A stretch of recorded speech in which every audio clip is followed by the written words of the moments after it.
Admiro sua postura quanto a rechaçar, enfim, pichações ou antidemocracia dentro da universidade. É triste se ver, ó, um pênis desenhado aqui, ó, na universidade. A gente vê aqui, ó, a gente tem pró-maconha e com adesivos de candidatos políticos. Eu tenho que mostrar, é triste, mas boiceta é lindo. Tudo isso pichado nas paredes da Universidade Federal Fluminense. Não defendo uma universidade de direita, não defendo uma universidade de esquerda. Eu defendo uma universidade desinteressada. E sofri muito, sim, na minha universidade, então isso aqui é muito mais do que algo que eu ouvi falar, é algo empírico, mas quem concordar com, por exemplo, o pessoal que mande o endereço para que eu envie alguns pichadores para tua casa. Na última semana foi para a tribuna pedir anistia para os golpistas do 8 de janeiro. Deve achar lindo, aí sim, o quebra-quebra, a depredação que fizeram do Palácio dos Três Poderes da República. Para esses é anistia. E para os universitários é criminalização que eles querem. Mostra a real faceta dos bolsonaristas. Inclusive, discordo de qualquer tipo de pichação, seja em patrimônio público aqui na Praça dos Três Poderes ou em universidades, para deixar claro para quem não entendeu. Com relação ao governo Lula em específico, ele deu uma declaração recentemente, que ele diz que desde 2003 ele dá essa mesma declaração, que é o seguinte: nesse governo vai ser proibido utilizar a palavra gasto quando a gente falar em educação.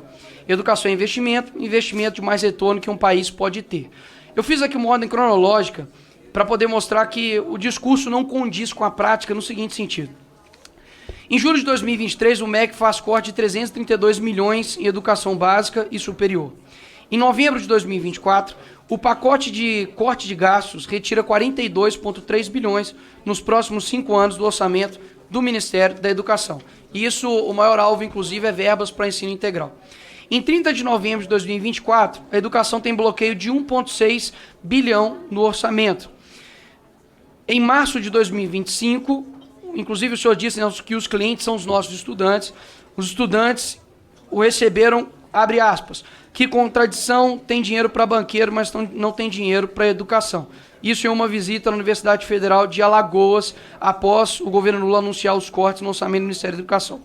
E agora, neste mês de maio, a Academia Brasileira de Ciências, abre aspas, diz que o governo Lula está desmontando universidades. Os nossos índices, e para quem nasceu em 2003, você tem aí, deixa eu fazer as contas certas, 4 anos de governo Lula, depois mais 4 anos de governo Lula, 4 anos de governo Dilma, mais 2 anos de governo Dilma,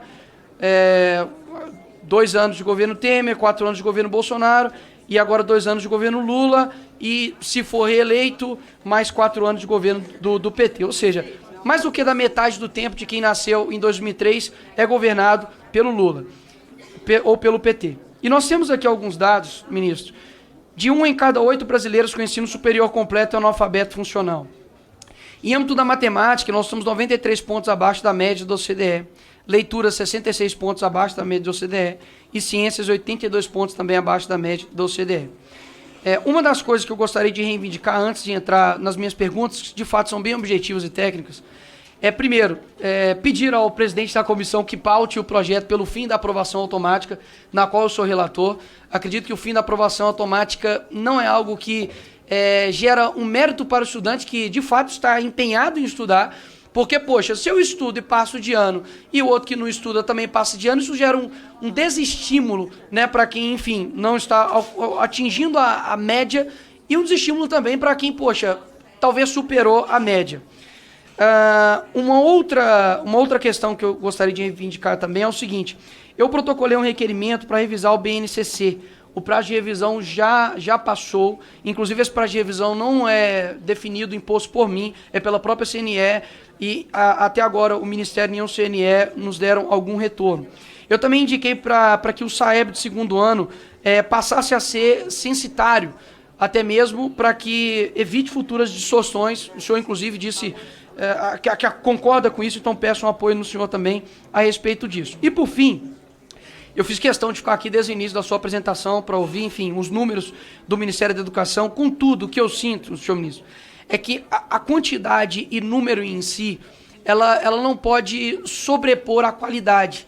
Então, eu peço para que, se isso de fato for um norte do Ministério, para que o PNE seja, a bússola do PNE seja o critério de qualidade. para que a gente coloque critérios específicos e não somente questões de números. Eu vou tentar fazer com 30 segundos, já que todo mundo pediu os 30 segundos, eu vou usar os 30 segundos para finalizar aqui as minhas perguntas. Vou ler aqui no velocidade do Sonic. Como você explica a notória multiplicação dos contratos de governo com a OEI após o ingresso do antigo dirigente da organização na Secretaria Executiva do MEC? O MEC retirou o livro didático da educação infantil no rol dos objetivos do PNLD 2026. São os professores que escolhem se ou quais obras querem receber. Sobral, Singapura, Portugal e as melhores escolas particulares brasileiras utiliza. Vocês impediram as crianças de receberem porque não confiam nos professores ou porque não querem que o mesmo nível educacional de Sobral para todo o país. Inclusive, te dou mérito nesse sentido de Sobral.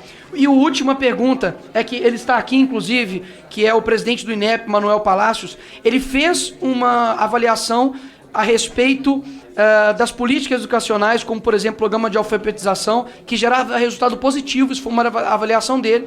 E, infelizmente, não teve nenhum tipo de estudo ex ante ou ex post para poder, enfim, finalizar esse tipo de movimento de descontinuidade, né, de política educacional. A mesma coisa aconteceu também com as escolas cívico-militares. Enfim, tinha algumas outras perguntas aqui, mas já que o senhor se colocou à disposição de receber do Ministério, eu me convido para poder finalizar essas perguntas. Obrigado pela tua presença, espero que eu tenha sido claro. Obrigado, presidente.